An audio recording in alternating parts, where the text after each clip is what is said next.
जय श्री हरि विष्णु जी। भक्तों, स्वागत है आपका हमारे भक्ति अमृत रस चैनल पर।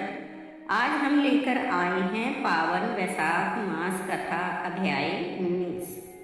मान्यता है कि वैशाख मास में भगवान विष्णु जी की कथा सुनने से समस्त पाप नष्ट हो जाते हैं और जीवन में सुख, शांति और समृद्धि आती है। तो श्रद्धा और भक्ति के साथ कथा को अंत तक अवश्य सुने।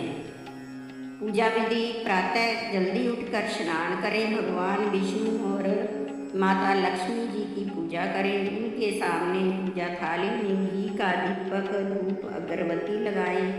वह फल, फूल, तुलसी पत्तर भगवान श्री हरि विष्णु जी को अर्पित करें और श्रद्धा से वैशाख मास कथा अध्याय 19 का पाठ श्रवण करें और ओम नमो भगवते वासुदेवाय मंत्र का जाप करें और अंत में भगवान श्री हरि विष्णु जी की आरती करें। कथा: व्यास बोला, हे ब्रह्मन, आपने समस्त शुभ फलदाता भागवत धर्म विष्णु के निमित्त बताए। इनमें भी वैशाख मास के धर्म सबसे उत्तम हैं। तो हे प्रभु, यह विष्णु कैसे हैं और उनके लक्षण क्या हैं? उनका परिमाण क्या है और कौन लोग अपने सद्भावों से उन्हें जान सकते हैं? वैष्णव धर्म क्या है जिसमें विष्णु भगवान प्रसन्न होते हैं? हे महामते, यह सब मेरे सामने कहिए। मैं आपका किंकर हूँ। जब व्यास ने इस प्रकार पूछा तब मुनि जगत के ईश नाम्य नारायण को नमस्कार फिर कहने लगे। शंख बोले, हे व्यास सुन, मैं विष्णु के कल्मष रहित रूप का वर्णन करता हूँ। यह रूप ब्रह्मा आदि से लेकर किसी मुनि तक के ध्यान में नहीं आता। विष्णु भगवान पूर्ण शक्ति युक्त, पूर्ण गुण विशिष्ट, सकलेश्वर, निर्गुण, निश्चेष्ट, अनंत सच्चिदानंद रूप हैं। संपूर्ण चराचर विश्व के वही स्वामी हैं। यह उन्हीं के आश्रय और वश में है। अब मैं तुझे उसी परमात्मा ब्रह्मा के लक्षण बताता हूँ जिससे उत्पत्ति, स्थिति, संहार, आवृत्ति, नियम, प्रकाश, बंध, मोक्ष और वृत्ति होती है। पंडित लोग उसी विष्णु को ब्रह्मा कहते हैं, इसी को साक्षात ब्रह्मा कहते हैं। पश्चात ब्रह्मा आदि को भी उसके उपपद ब्रह्म शब्द की ज्ञानी जन व्युत्पत्ति कहते हैं एवं जो उसके एक एक अंश संयुक्त हैं उनमें ब्रह्म तक कहाँ। इस परमात्मा को जन्म आदि तो केवल शास्त्र से जाने योग्य हैं। वेद, स्मृति, पुराण, इतिहास, पंचरात्र और महाभारत से विष्णु भगवान के आत्म स्वरूप हैं। इन्हीं के ही द्वारा विष्णु भगवान को जाने जाते हैं, अन्य किसी प्रकार से नहीं जाने जाते। ये विष्णु भगवान केवल वेद से ही जाने जाते हैं। वेद, वैद्य, सनातन नारायण भगवान इंद्रिय, अनुमान और वर्क द्वारा जानने में नहीं आते हैं। इसी के जन्म, कर्म और गुणों को जानकर प्राणी मोक्ष पाते हैं और उसके अधीन रहते हैं। क्रम से विष्णु का महात्म्य सातिशय होता है। ऐसे ही देव, ऋषि, पिता और माता एक एक में शक्ति स्थित रहती है। प्रत्यक्ष आगम व अनुमान से बल, ज्ञान और सुख में प्रथम मनुष्य को उत्तम जानो, फिर ज्ञान आदि द्वारा आवृत राजा को 100 गुना अधिक जानो। इनसे तत्वाभिमानी देवताओं को 100 गुना अधिक जाने। तत्वाभिमानी देवताओं से भी सप्त ऋषि बड़े हैं।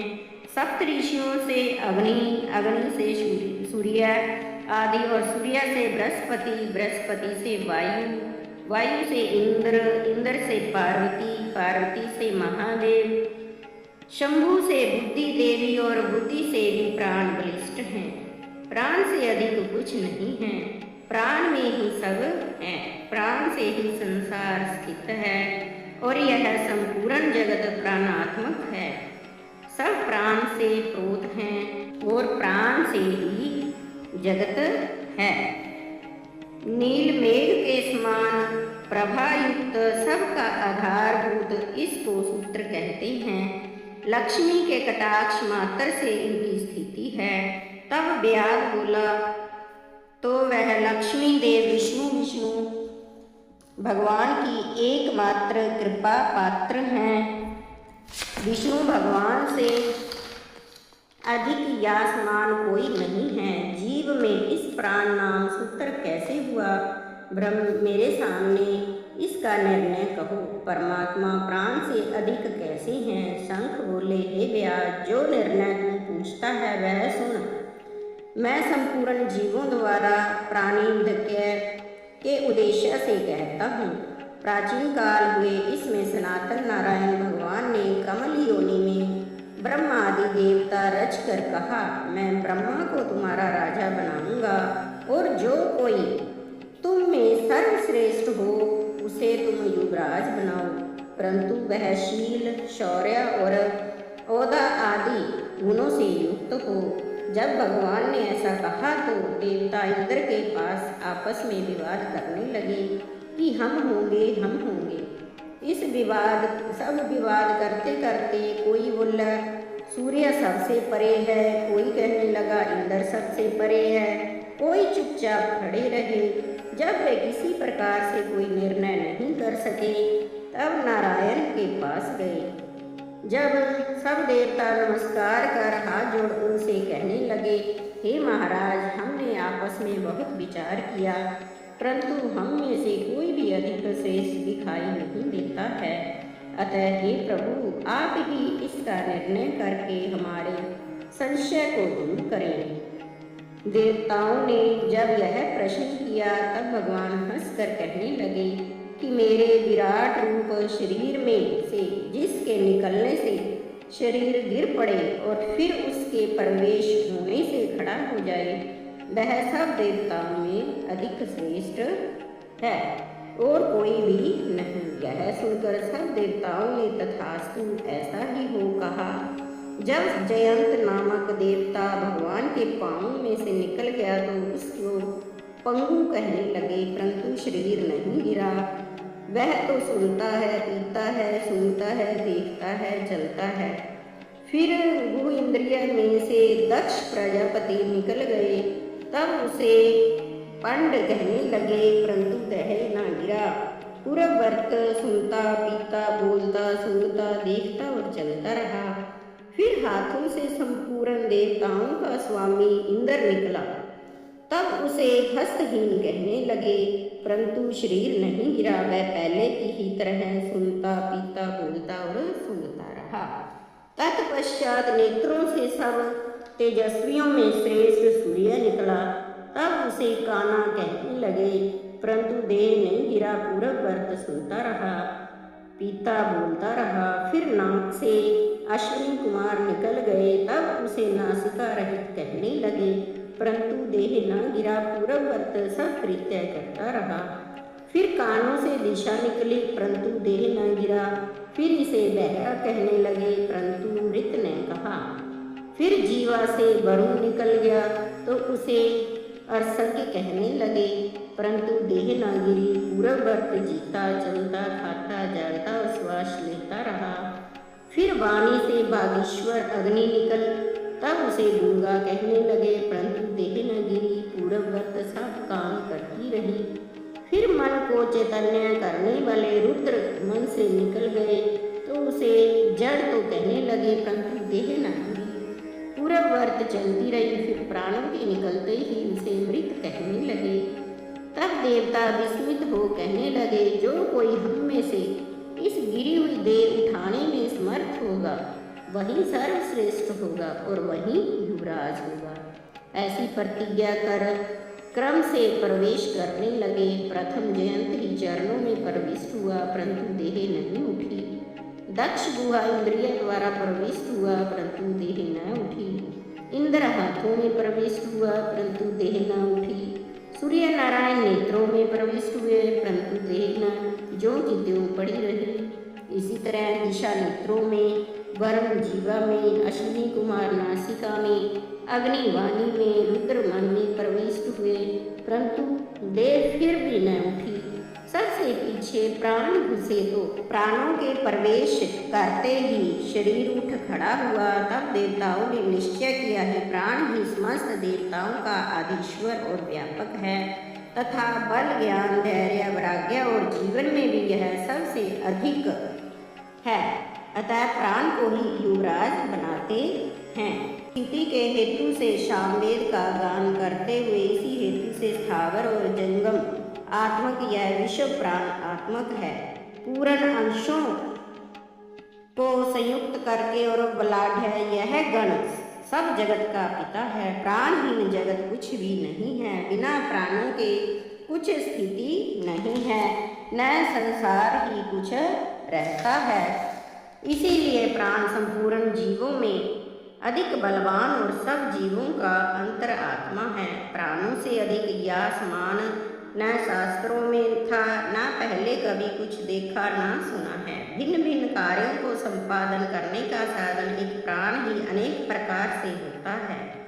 अतः प्राण के उपासक प्राणों को ही सर्वश्रेष्ठ मानते हैं। यदि अपनी लीला से संपूर्ण जगत के रचने, संहार करने और पालन करने में समर्थ है, शेष शिव और इंद्र आदि जड़ और चैतन्य कोई भी वासुदेव के अतिरिक्त भगवान का पराभव नहीं कर सकता। यही प्राण सर्वदेवात्मक और सर्वदेवमय है, व्यापक और वासुदेव भगवान का अनुवर्ती और विष्णु का वशीभूत है। यह वासुदेव की प्रतिकूलता न कभी सुनता है न देखा है। अन्य इंद्र आदि सब देवता प्रतिकूल करते भी हैं, परंतु सर्व अंतर्यामी प्राण कभी भी प्रतिकूल नहीं करता। इसी से पंडित जन प्राण को ही विष्णु का बड़ा सहायक कहते हैं। विष्णु भगवान का ऐसा महात्म्य और लक्षण जानकर जैसे सर्प जीर्ण में केंचुली को त्याग देता है, उसी प्रकार पूर्व जन्म अनुबंध शरीर त्याग कर नारायण के समीप परम धाम को जाता है।